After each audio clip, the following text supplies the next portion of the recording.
Welcome back to another episode of The Radio Psychs, your premier podcast for insights into everything mental health.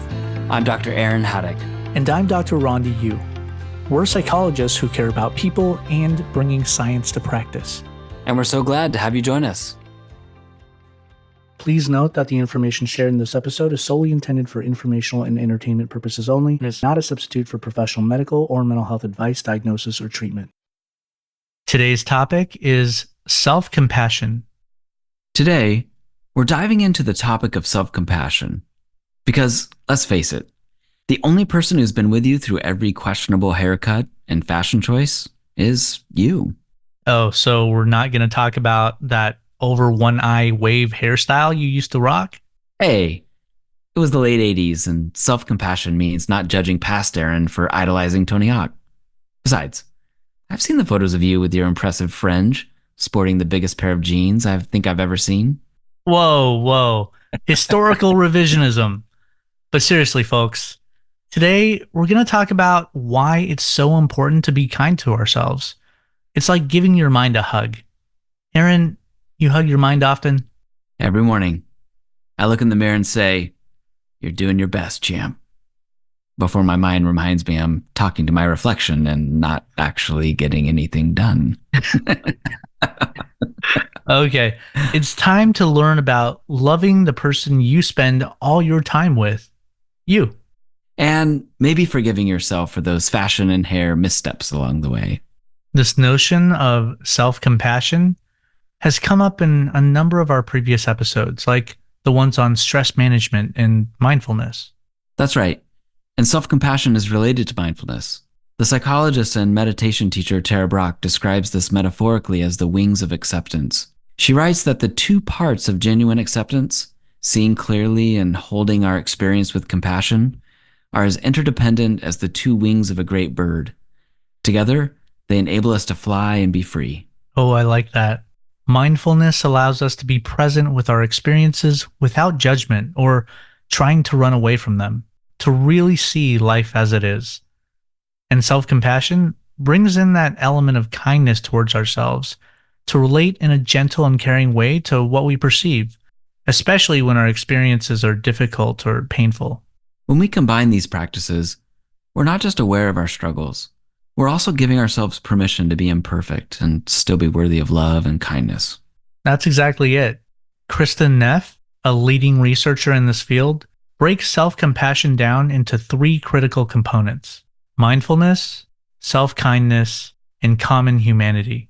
Mindfulness means paying attention to what you're experiencing in the moment with a sense of curiosity and without judgment. In the context of self-compassion, this means being aware of our present with our struggles and pain in a balanced way. Then there's self-kindness, which is about extending warmth and understanding toward ourselves during times of suffering, failure, or feelings of inadequacy. Rather than beating ourselves up with self-criticism and harsh judgment, we treat ourselves like we would a friend or someone we love in their time of need. Next, we have common humanity. This aspect of self-compassion involves recognizing that suffering and feelings of hurt and personal inadequacy are part of being human. Recognizing that we're not alone in our moments of difficulty helps us feel connected to others facing similar challenges, rather than feeling isolated or like the only one experiencing these struggles. So self-compassion isn't just about being nice to yourself. It's a profound and mindful acknowledgement of our own humanity and the shared human experience. Well said, Rondi. Self-compassion is adopting a nurturing and gentle attitude toward oneself that's grounded in both personal and shared human experience. You know, this makes me think of how the psychologist Carl Rogers' concept of conditions of worth and unconditional positive regard really aligns with the principles of self-compassion. Absolutely. Why don't we unpack this a bit? Conditions of worth are the standards that we believe we must meet to be valued by others. According to Rogers, these conditions are often internalized during childhood as we come to understand that certain aspects of our behavior are approved of or disapproved of by important figures in our lives, such as parents or caregivers. As a result, we may begin to shape our behavior and self-concept around these conditions, striving to meet them, to feel worthy of love and acceptance. This can lead to a disconnection from our authentic selves. And in contrast to conditions of worth, Unconditional positive regard is an attitude of acceptance and love that's not contingent on meeting any specific standards of behavior or attitude. That's right. And most therapists consider unconditional positive regard a key component of the therapeutic relationship, where the therapist offers a supportive and non-judgmental environment, allowing clients to explore their feelings and thoughts without fear of judgment. This acceptance fosters self-exploration, self-awareness, and self-acceptance, and leads to less psychological distress and greater psychological well-being. So, in a sense, self-compassion is like providing ourselves with unconditional positive regard. Exactly. Now, while the principle of self-compassion might intuitively ring true, what does research actually indicate? Good question. A growing body of empirical evidence shows that self-compassion is strongly related to well-being. We're talking about significant reductions in anxiety, depression, as well as notable increases in happiness, life satisfaction, physical health, improved coping skills, and better relationships. Research has also shown that self-compassion actually fuels our motivation. It's not about coddling ourselves or shying away from challenges. That's right.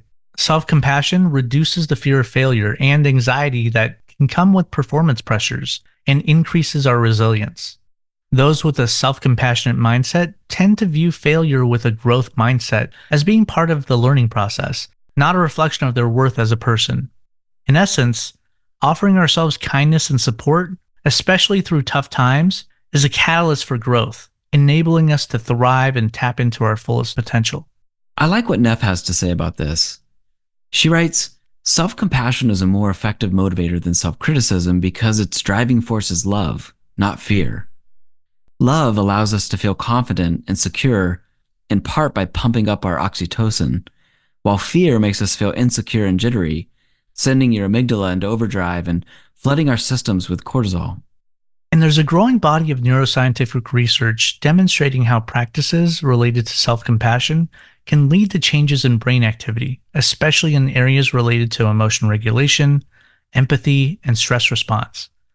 Self-compassion practices are thought to influence the release of certain neurotransmitters and hormones associated with stress reduction and emotional regulation, such as oxytocin, cortisol, serotonin, and dopamine. Speaking of practices to promote self-compassion, we should discuss those in our next episode. Yeah, so unfortunately, we're out of time, but that's okay. We've done our best to pack in as much high-quality, helpful content as possible in under 10 minutes. Hey, way to model self-kindness. I see you, Dr. Yu. Just spreading positivity where I can, man. Thanks for tuning in. Remember, self-compassion is your ally in navigating life with a bit more ease and a lot more love. Until next time, take care and be well, everybody. Take care and be well.